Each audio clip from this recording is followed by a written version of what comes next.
कलाहांडी जिलार 73टी रूपांतरित उच्च विद्यालय और उच्च माध्यमिक विद्यालय को आभासी माध्यम लोकार्पण करा जायछि।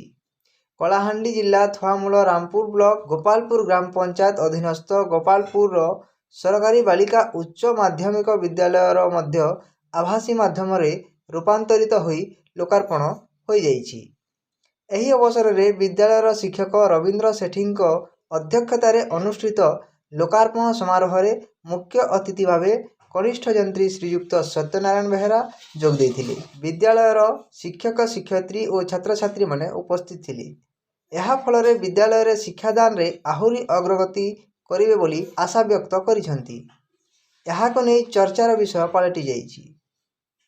कलाहांडी जिला प्रतिनिधि मुकुंद नायकଙ୍କ रिपोर्ट, खटिकिया समाचार।